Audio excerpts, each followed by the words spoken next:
தெற்கு மாவட்ட திராவிட முன்னேற்ற கழக இளைஞரணியின் சார்பில் கொட்டுகிற மழையும் பொருள்படுத்தாமல் கொள்கை உணர்வோடு கூடியிருக்கிற முத்தமிழறிஞர் மூதறிஞர் டாக்டர் கலைஞர் அவருடைய நினைவு நாள் புகழ் வணக்க பொதுக்கூட்ட நிகழ்ச்சிக்கு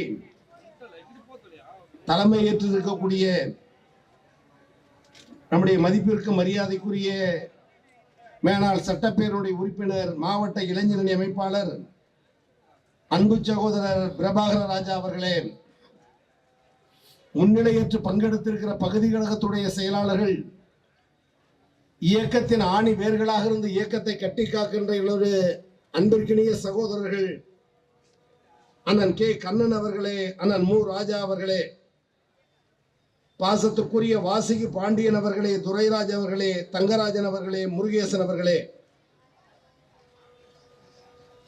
இந்த சிறப்பான நிகழ்ச்சியில் கலந்து கொண்டு காலதாமதமான இடர்பாடு எனக்கு ஏற்பட்ட போதிலும் அண்ணன் பேசியதற்கு பிறகு நான் உரையாற்றிட வேண்டும் என்று விரைந்து வந்த நேரத்திலும் வாகன இடர்பாடு, போக்குவரத்து இடர்பாடு, இயற்கையின் மழை இடர்பாடு இவையும் தாண்டி காரிலே வந்து அதன் பிறகு இருசக்கர வாகனத்தில் வந்து ஓடோடி வந்து மேடையில் அண்ணன் நிறைவு செய்ய நான் பேசுகிறேன் என்ற ஒரு சங்கடமான சூழ்நிலையும் மனதில் நிறுத்தி நீண்ட நெடிய நேரம் கொள்கை முழக்கம் செய்திருக்கிற கொள்கை போர் முரசு, கருஞ்சட்டை போராடி, பெரியாருடைய வார்ப்பு, அன்பு தலைவர் கலைஞருடைய உள்ளத்தில் நீக்குமற இடம் பிடித்த பகுத்தறிவு சுடரொளி, என்றைக்கும் தலைதாளாத சிங்கமாக இருந்து நம்முடைய தளபதி அவர்களுக்கு பக்கபலமாக இருக்கிற நம்முடைய மதிப்பிற்கு மரியாதைக்குரிய பேராசிரியர் சுப வீரபாண்டியன் அவர்களே,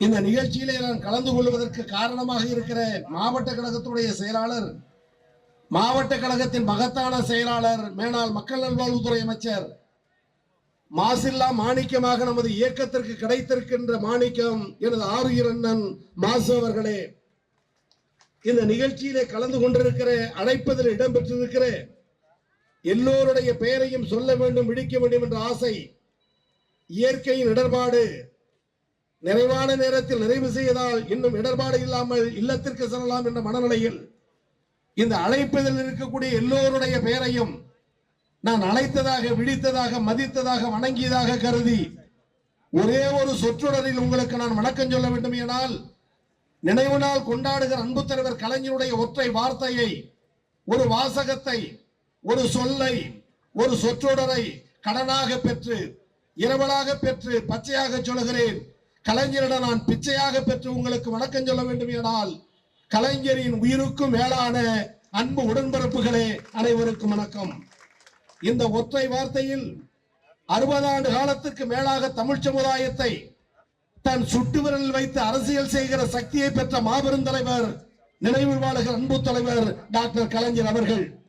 கலைஞர் என்ற ஒரு மாமனிதர் தமிழகத்தில் பிறக்கவில்லை என்று சொன்னால், பெரியாரின் கொள்கைக்கு, அண்ணாவின் கொள்கைக்கு தமிழகத்தில் ஊர்ஜிதம் படுத்துவதற்கு தலைவர்கள் கிடைத்திருக்க மாட்டார்கள்.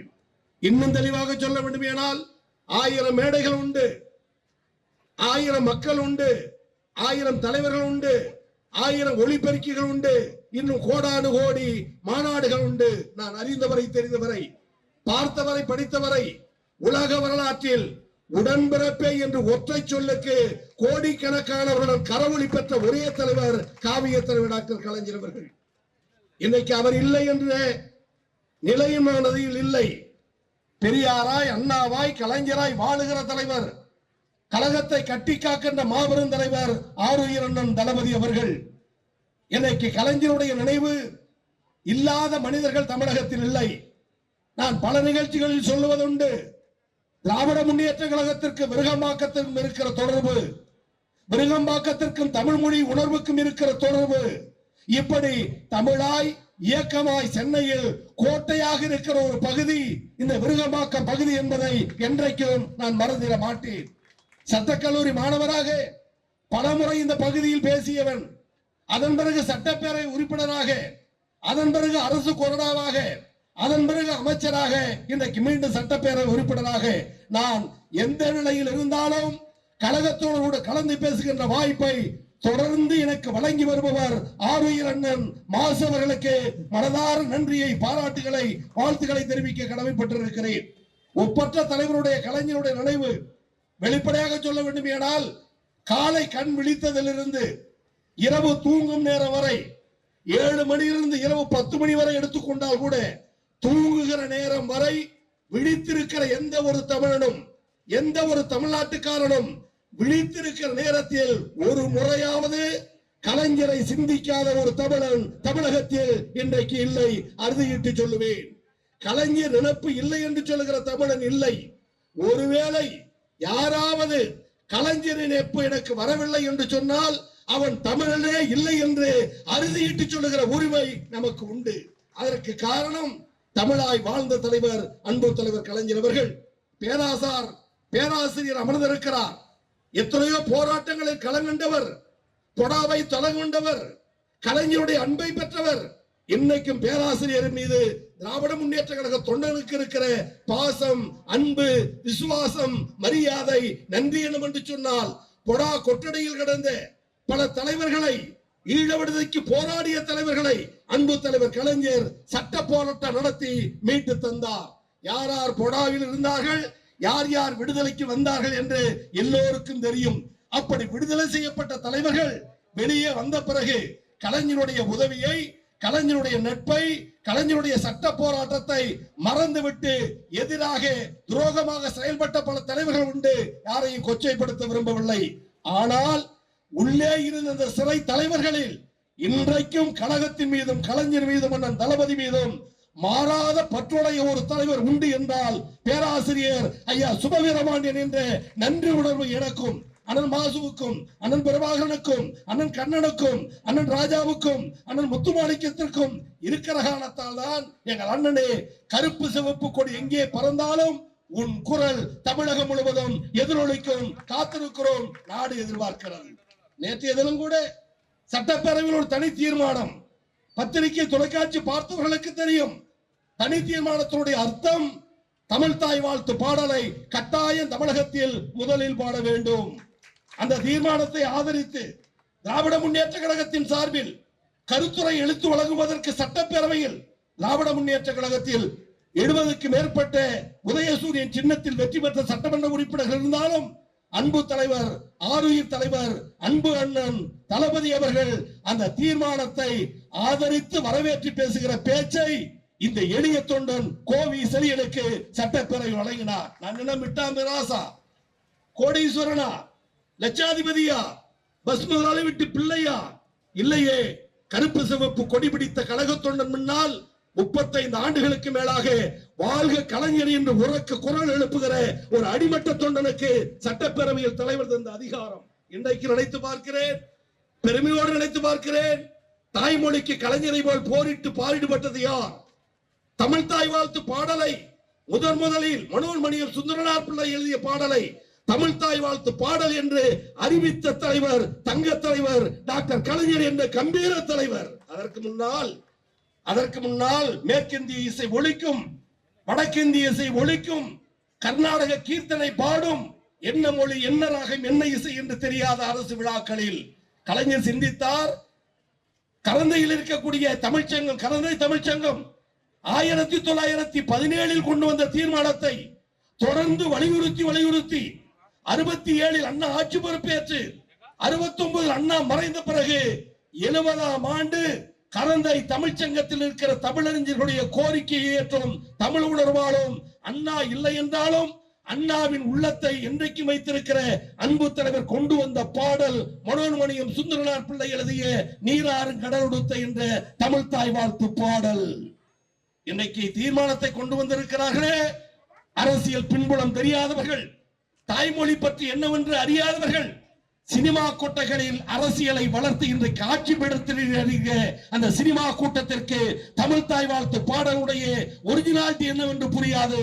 ஆனால் அறிவிக்கிறேன், அந்த பாடல் அறிவிக்கப்பட்ட பிறகுதான் இதே சட்டப்பேரவையில் மாசு, அதே சட்டப்பேரவையில் நான், முதலமைச்சராக ஜெயலலிதா, கர்நாடகத்தில் பிறந்த கவர்னர், தமிழர்களாகிய நாம் எல்லோரும் ஒன்றுபட்டு சட்டப்பேரவையில் இருக்கிற நேரத்தில் தமிழ் தாய் வாழ்த்து பாடல் ஒழிக்கப்பட்ட போது எங்கிருந்தோ பிறந்துட்டு வடநாட்டு கவர்னர் எழுந்து நிற்கிறார், ஜெயலலிதா எழுந்து நிற்கிறார், தமிழகத்தில் இருக்கிற எல்லோரும் எழுந்து நிற்கிறோம். நான் குறிப்பிட்டு சொல்வது, தமிழகத்தில் எந்த மொழிக்காரன், எந்த மாநிலத்துக்காரன், எந்த நாட்டுக்காரன் தமிழகத்துக்கு வந்தாலும் கலைஞரால் கொண்டு வரப்பட்ட நீராறு கடலோடத்தை என்ற பாடலுக்கு எழுந்து நின்று கைவணங்கி கும்பிடுகிறான் என்று சொன்னால் அந்த காட்சியை, மாட்சியை, தமிழாட்சியை கொண்டு வந்த தலைவர் டாக்டர் கலைஞர். அதன் பிறகு தமிழ் தாய் வாழ்த்து பாடல் ஒழிக்கப்பட்டது. அரசு விழா நடைபெறுகிறது.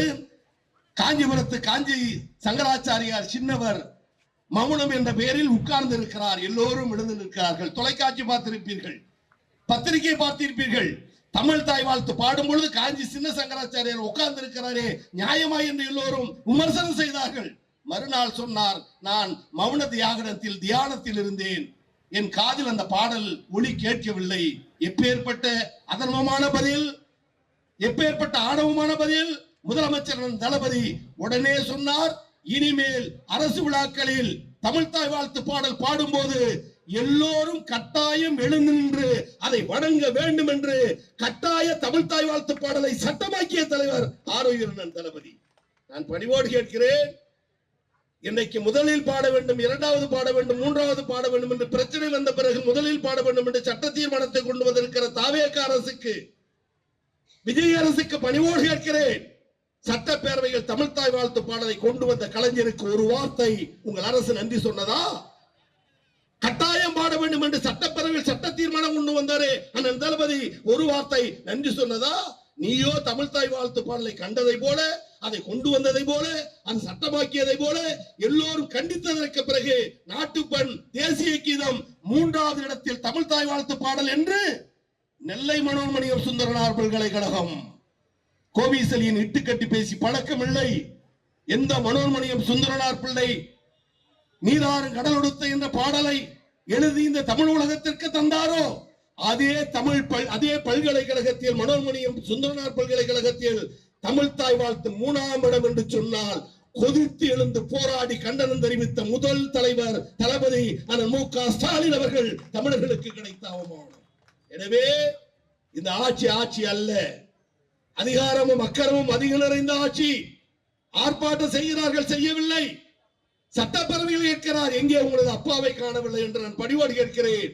சட்டப்பேரவையில் தேடுகிறாயே, நீ எந்தெந்த இடத்திற்கு சென்றாலும், கோட்டையிலிருந்து நீ பட்டினப்பாக்கம் வந்தாலும், கோட்டையிலிருந்து நீலாங்கரை போனாலும், எந்த பகுதிக்கு போனாலும் நீ செல்லுகிற சாலை எங்கள் தங்க தலைவர் அண்ணன் தளபதியால் போடப்பட்ட சாலை, கட்டப்பட்ட காலம், திறக்கப்பட்ட மேம்பாலங்கள் இல்லை என்று சொல்லிவிட முடியுமா? இது அமர்ந்திருக்கிறார் மக்கள் நல்வாழ்வுத்துறை அமைச்சர் எனது அன்பு சகோதரர் பிரபாகர். சென்னையில் அவ்வளவு பணிகள், அவ்வளவு திட்டங்கள், சாதனைகள். கிராமத்திலிருந்து வருகிற எனக்கே சற்று பொறாமையாக இருக்கும் சைதாப்பேட்டை விருகம்பாக்கத்தை பார்க்கிற போது. ஏதாடா குக்கிராமத்தில் பிறந்தோம், 3 முறை எம்எல்ஏ, ஆளுங்கட்சி, அடுத்த முறை என்னவோ என்று அச்சப்பட்டு என் அண்ணன்மார்களை பார்ப்பேன். ஆனால் குக்கிராமத்தில் இருந்தவர்கள் கோவிசீருக்கு ஓட்டு போட்டார்கள். படித்த பாமர மக்கள், படித்தவர்கள், படித்த மேதைகள் சென்னையிலே கோட்டை விட்டு இன்னைக்கு புலம்பித்திருக்கிறார்கள். என்ன நியாயம்? எங்களை விட சென்னைக்கு செய்தது யார்? திராவிட முன்னேற்ற கழகத்தை வரை சென்னை பட்டினத்துக்கு செய்தது யார்? கட்டிய பாலங்கள் யாரால்? போடப்பட்ட சாலைகள் யாரால்? திறக்கப்பட்ட கட்டிடங்கள் யாரால்? இவைகளை எல்லாம் இன்னைக்கு மறந்துவிட்டு தமிழ்நாட்டு மக்களும் சென்னை மக்களும் இருக்கிறார்கள் என்று சொன்னால் ஒரு சபதம் ஏற்போம். அரசியலை பழிவாங்கும் படலத்திற்கு ஒரு முற்றுப்புள்ளி வைப்போம். இன்னைக்கு எதிர்க்கட்சி தலைவராக இருக்கிற ஆரோக்கியன் உதயநிதி ஸ்டாலின் பெரியாராய், அண்ணாவாய், கலைஞராய், தளபதியாய் ஒற்றை மனிதராக இருந்து கோடிக்கணக்கான இளைஞர் உள்ளத்தில் குடியிருக்கிற தமிழகத்தின் எதிர்காலம் அண்ணன் உதயநிதி ஸ்டாலின் உட்காருகிறார், பார்க்கிறார், இருமாப்பு கொட்டுகிறார்கள், எழுந்து பேசுகிறார், பதில் இல்லை. முதலமைச்சர் வீட்டிற்கு சென்று எக்ஸ் வலைதளத்தில் பதில் சொல்லுகிறார் என்று சொன்னால் கலைஞர் பேரப்பிள்ளை அண்ணன் உதயநிதி ஸ்டாலினுக்கு நேருக்கு நேர் பதில் சொல்லுகிற துணிவு, ஆற்றல் முதலமைச்சருக்கு இல்லை, அமைச்சருக்கு இல்லை, எம்எல்ஏகளுக்கு இல்லை. அகங்காரத்தால் அடிமை நோக்கி சென்று கொண்டிருக்கிறார்கள். திமுக கழகத்தை பொறுத்தவரை ஆட்சி அதிகாரம் கோட்டை கொத்தளம் வரும் போகும்.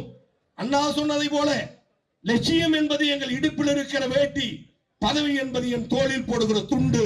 தோளில் போடுகிற துண்டை நான் என்றைக்கும் இழப்பேன். ஆனால் இடுப்பில் கட்டி இருக்கிற லட்சியத்தை, கொள்கையை இழக்க மாட்டேன் என்று வாழ்ந்தவர் பேரறிஞர் அண்ணா. அதே வழியில் அன்பு தலைவர் டாக்டர் கலைஞர். அண்ணா சொல்லுவார், நான் சொல்லுவதை செய்கிற தம்பிமார்கள் ஆயிரக்கணக்கில் எனக்கு உண்டு. சொல்லுவது அண்ணா கோவிசெலியன் அல்ல, சொல்லுவது அண்ணா அண்ணன் மாசு அல்ல, ஐயா சுபவி அல்ல. நான் சொல்லுவதை செய்கிற தம்பிமார்கள் ஆயிரக்கணக்கில் எனக்கு உண்டு. ஆனால் நான் நினைத்ததை செய்கிற ஒரே தம்பி திருவாரூர் கருணாநிதி என்று அண்ணாவால் பாராட்டப்பட்ட அந்த மகத்தான தலைவர். இன்றைக்கு நினைவு நாள். அவர் செய்யாத திட்டங்கள் எது? அவர் செய்யாத சமூக நீதி எது? இன்றைக்கு கோவிசெலியன் முன்னால் மேலாள் அமைச்சர் அண்ணன்மார்கள் பட்டாடை போத்தினார்களே, வருவேன் வருவேன் என்று காத்துக் கொண்டிருந்து என்னை பேச வைத்து அழகு பார்க்கிறீர்களே. அவர் பேச்சை கேட்டு பல மேடைகளில் பேசி இந்த மாணவன் நான் பேசியதற்கு பிறகும் பேராசிரியர் மேடையில் இருக்கிறார் என்றால் இதைவிட சமத்துவத்தை, சமூக நீதியை நிலைநாட்டுகிற மேடை திமுக மேடையை தவிர வேற எதனாக இருக்க முடியும்? மீண்டும் மீண்டும் கேட்கிறேன்.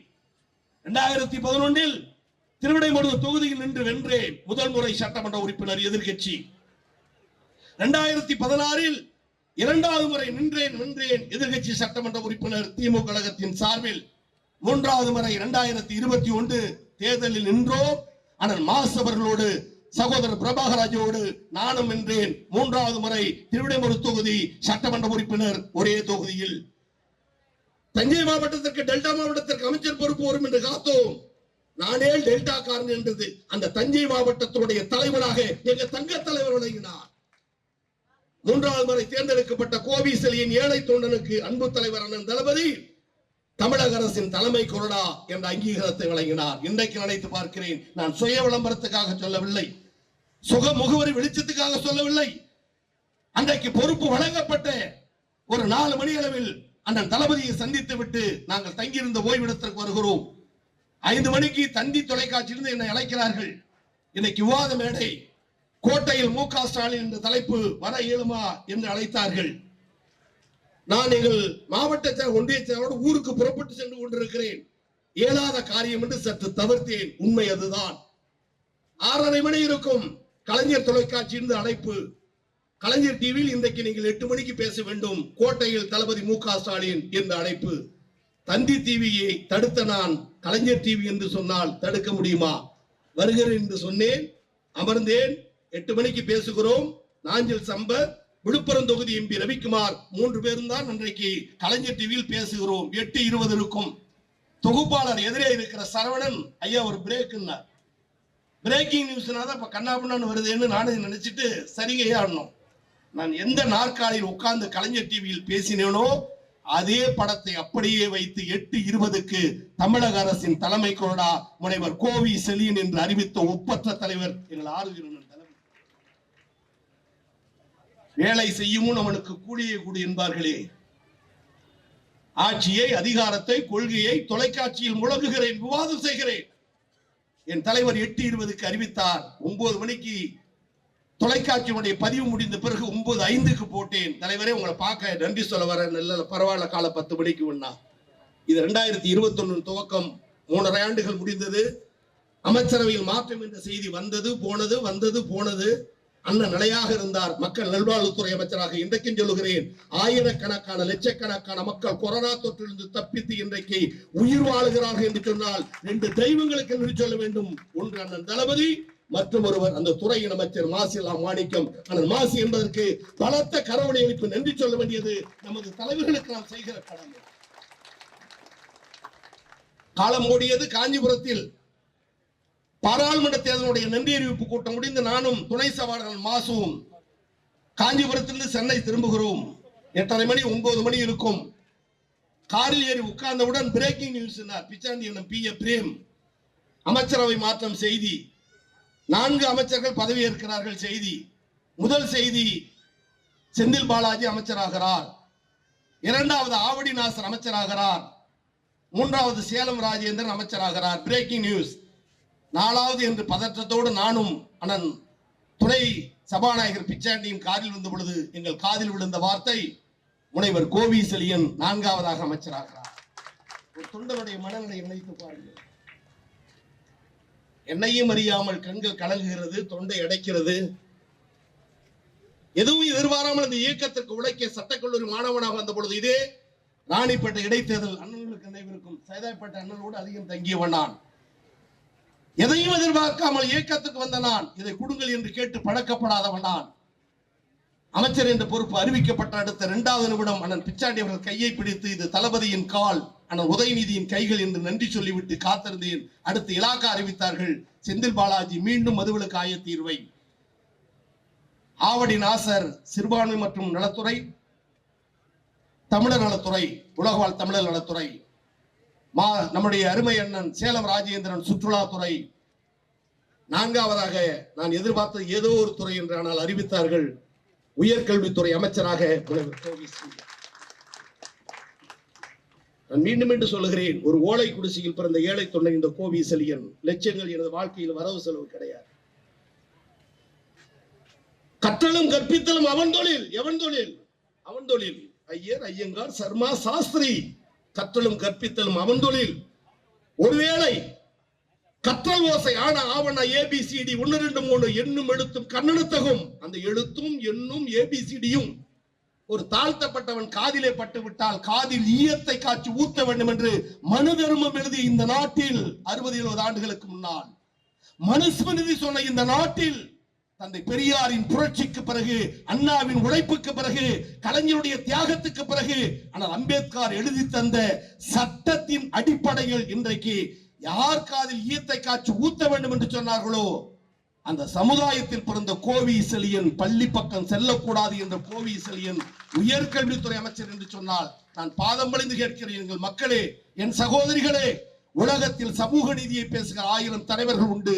ஆனால் வாழ்நாளில் செய்து காட்டிய ஒரே தலைவர் தளபதி மு.க. ஸ்டாலின் அவர்கள். ஆட்சி இருக்கும், இல்லாமல் போகும். கோட்டை இருக்கும், கொத்தளம் இருக்கும், எதுவும் இருக்கும், இல்லாமல் போகும். ஆனால் திமுக கழக தொண்டரை பொறுத்தவரை தலைவனை மாற்றாமல், தத்துவத்தை மாற்றாமல், எண்ணத்தை மாற்றாமல், சின்னத்தை மாற்றாமல் பிச்சைக்காரனாக வாழ்ந்தாலும் திமுக கட்சிக்காரனாக எழுந்து நிற்கிற கூட்டம் திராவிட முன்னேற்ற கழக கூட்டம். எனவே காத்திருப்போம், களம் காடுவோம், வெற்றி பெறுவோம். தளபதி போகிற இடத்தெல்லாம் கேட்கிற ஓசை என்ன தெரியுமா?